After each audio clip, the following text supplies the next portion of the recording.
Hello my dear students, once again welcome to the class. Synthesis की class में आज हम लोग जानेंगे नॉमिनेटिव एब्सोल्यूट का प्रयोग करके दो या दो से अधिक सिंपल सेंटेंसेस को मिला करके एक सिंपल सेंटेंस बनाना। हम लोग अभी पढ़ रहे हैं सिंपल सेंटेंस बनाना। तो हम लोगों ने शुरुआत में जाना था कि द कॉम्बिनेशन ऑफ टू और more word to make a simple sentence. इसके अंतर्गत हम लोग आज की रूल थर्ड में हम लोग पढ़ेंगे कि नॉमिनेटिव एब्सोल्यूट का प्रयोग करके हम सिंपल सेंटेंस कैसे बनाते हैं, अर्थात दो या दो से अधिक सिंपल सेंटेंस को नॉमिनेटिव एब्सोल्यूट का प्रयोग करके एक सिंपल सेंटेंस बनाना। तो पहले हमारे अंदर ये प्रश्न उठता है कि नॉमिनेटिव एब्सोल्यूट क्या होता है। ठीक है ना, जानते हैं इसको, नॉमिनेटिव एब्सोल्यूट क्या होता है। तो गाइस, नॉमिनेटिव एब्सोल्यूट उस कर्ता या नॉमिनेटिव को कहते हैं जो वाक्य में स्वतंत्र या एब्सोल्यूट रहता है। क्लियर है ना? इससे क्या समझे आप लोगों ने? नॉमिनेटिव एब्सोल्यूट उस सब्जेक्ट या कर्ता को कहते हैं जो वाक्य में स्वतंत्र रहता है। इसका प्रयोग तब होता है जब प्रत्येक वाक्य का सब्जेक्ट एक ही ना होकर अलग अलग होते हैं और दोनों वाक्यों के बीच एक प्रकार का कैजुअल रिलेशन या कारण और उसके परिणाम का संबंध होता है। याद रखिएगा इस बात को। आगे बढ़ते हैं, थोड़ा इसके बारे में और समझ लेते हैं। जब वाक्य में इज़, एम, आर, वाज या वर का प्रयोग सहायक क्रिया या हेल्पिंग वर्ब के रूप में नहीं होता है तो सब्जेक्ट के बाद बीइंग का प्रयोग हो जाता है।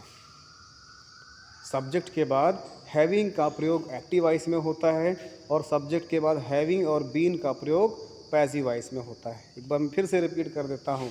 जब वाक्य में इज़, एम, आर, वाज, वर का प्रयोग सहायक क्रिया या हेल्पिंग वर्ब के रूप में नहीं होता है तो सब्जेक्ट के बाद बीइंग का प्रयोग हो जाता है और सब्जेक्ट के बाद हैविंग का प्रयोग तब करते हैं जब सेंटेंस एक्टिव वॉइस में होता है और सब्जेक्ट के बाद हैविंग और बीन का प्रयोग तब करते हैं जब सेंटेंस पैसिव वॉइस में होता है और इसमें वर्ब की थर्ड फॉर्म का प्रयोग करते हैं। आप लोग समझते ही हैं इस बात को।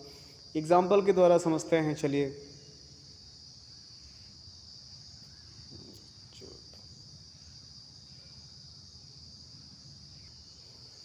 हाँ जी, एग्जाम्पल के द्वारा इसको समझते हैं। जैसे पहला एग्जाम्पल लिखा हुआ है सेपरेट और कंबाइंड। हम लोग जानते हैं जो क्वेश्चन होता है अर्थात टू और मोर सेंटेंसेस जिनको हमें कंबाइन करना होता है उसको हम लोग सेपरेट में लिखते हैं और जब कंबाइंड कर लेते हैं तो उसको हम लोग बोलते हैं कंबाइंड। तो जानते हैं सेपरेट के अंतर्गत दो सेंटेंस या तीन सेंटेंस जितने भी हो सकते हैं क्वेश्चन में वो लिखे होते हैं। तो गाइस समझते हैं। सेपरेट में लिखा हुआ जैसे the sky is cloudy.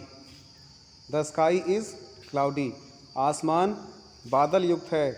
It may rain today, बारिश हो सकती है। अब देखिएगा गाइस, समझिएगा। पहले हिंदी में अर्थ समझते हैं हम लोग। हिंदी में अर्थ समझ करके उसको हिंदी में ही आपस में कंबाइन करके नॉमिनेटिव एब्सोल्यूट का प्रयोग करके बना लेते हैं। जैसे द स्काई इज़ क्लाउडी, आसमान बादल से युक्त है। इट मे रेन टुडे, बारिश हो सकती है। अब हम लोग इसको जब बनाएंगे तो मैंने क्या बोला था? द स्काई इज़ क्लाउडी, आसमान क्लाउडी है। जब इज़, एम, आर लिखा होता है तो उसी इज़, एम, आर को हम लोग चेंज कर देते हैं। किस में? इज़, एम, आर को हम लोग चेंज कर देते हैं बीइंग में। मैंने बताया भी आपको, इज़, एम, आर को हम लोग चेंज कर देते हैं बीइंग में। तो क्या हो जाएगा? The sky being cloudy, it may rain, आसमान में बादल होते हुए आज बारिश हो सकती है। या आसमान में बादल होने के कारण, कैजुअल रिलेशन बता रहा है ना, कारणात्मक संबंध बता रहा है ना। तो आसमान में बादल होने के कारण इट मे रेन टुडे, आज बारिश हो सकती है। इसको आपको याद रखना है। नॉमिनेटिव एब्सोल्यूट से सेंटेंस, सिंपल सेंटेंस बनाने के लिए हमको इस को देखना होता है। अगर इस है तो उसको हम लोग बीइंग में चेंज कर देते हैं और बाकी सेंटेंसेस को कॉमा लगा करके आपस में जोड़ देते हैं। तो क्या हो जाएगा? The sky is cloudy, it may rain today combine करेंगे the sky being cloudy, it may rain today. उसी प्रकार से अगला सेंटेंस देखिए, जैसे लिखा हुआ है द सेंटेंस लिखा हुआ है the teacher entered the class, the boys became silent. The teacher entered the class, teacher class में एंट्री करते हैं। द बॉयज़ बिकेम साइलेंट, सारे बच्चे शांत हो जाते हैं। कारणात्मक है ना, यहाँ पर भी कैजुअल रिलेशन बता रहा है ना। तो आप क्या यहाँ पर देखिए, और मैंने आपसे क्या बोला था कि जब सेंटेंस हमारा एक्टिव वॉइस में होगा तो वहाँ पर हैविंग प्लस वर्ब की थर्ड फॉर्म का प्रयोग करते हैं, और पैसिव वॉइस में होगा तो having plus been plus verb की थर्ड फॉर्म का प्रयोग करते हैं। यहाँ पर देखिए, the boys the teacher enter the class, teacher ने कमरे में प्रवेश किया, द बॉयज़ बिकेम साइलेंट, बच्चे शांत हो गए।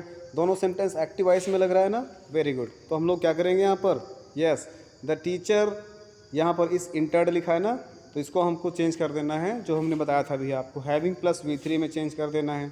तो V3 पहले से है, केवल आपको हैविंग लगा देना है। The teacher having entered the class, teachers के कमरे में प्रवेश करते ही द बॉयज़ बिकेम साइलेंट, बच्चे शांत हो गए। क्या बना इसमें, the teacher having entered the class, class छूट गया है, the teacher having entered the class, यहाँ पर आप लोग क्लास लिख लेंगे, the teacher having entered the class, the boys became silent. ठीक है ना गाइस, चलिए इसी तरह से आगे समझते हैं। जैसे एक और एग्जांपल के द्वारा समझिएगा। ये एग्जांपल कहता है, सेपरेट में ही है, द सन रोज, सूर्य उगा अर्थात सूर्य उदित हुआ, the birds began to fly, और चिड़िया उड़ने लगे। अब देखो, the birds began to fly, यहाँ पर भी आप देख रहे हैं ये हमारा एक्टिव वॉइस है। द सन रोज, सूर्य उगा, the birds began to fly, ये भी एक्टिव वॉइस में है। तो यहाँ पर भी हम लोग क्या करेंगे, रोज तो लिखा हुआ है, राइज रोज राइजन, तो वर्ब की थर्ड फॉर्म राइजन हो जाएगा, और इसके पहले हमें क्या लगा देना है, हैविंग का प्रयोग कर देना है। तो पूरा मिलाकर क्या हो जाएगा, द सन हैविंग राइजन, ध्यान दीजिएगा, the sun having risen, the birds began to fly. उसी प्रकार से डी नंबर भी देख लीजिएगा, the work was done, he went, the work was done, काम पूरा हो गया था, द वर्क वाज डन।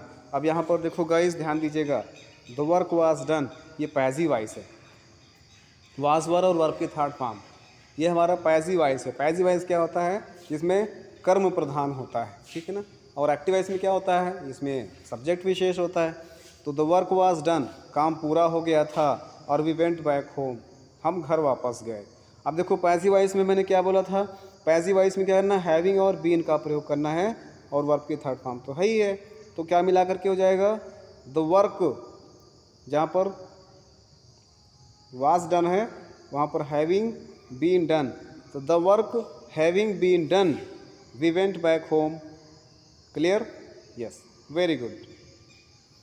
इसी प्रकार से एक और एग्जांपल देखिएगा, नॉमिनेटिव एब्सोल्यूट का प्रयोग करके हम लोग बनाते हैं। जैसे सेपरेट में लिखा हुआ है, the bank was closed, bank बंद हो गया था, आई could not withdraw any money, मैं कोई पैसा नहीं निकाल सका, कोई भी पैसा विथड्रॉ नहीं कर सका। तो यहाँ पर गाइस ध्यान दीजिएगा, the bank was closed passive voice है, द बैंक वाज क्लोज्ड, कैसे करेंगे इसको, कम ऑन, ये सामने लिखा हुआ है, आप इसको देख सकते हैं, वाज क्लोज्ड की जगह पर हैविंग बीन क्लोज्ड हो जाएगा। अब इसको बना लीजिए, the bank having been closed, I could not withdraw any money.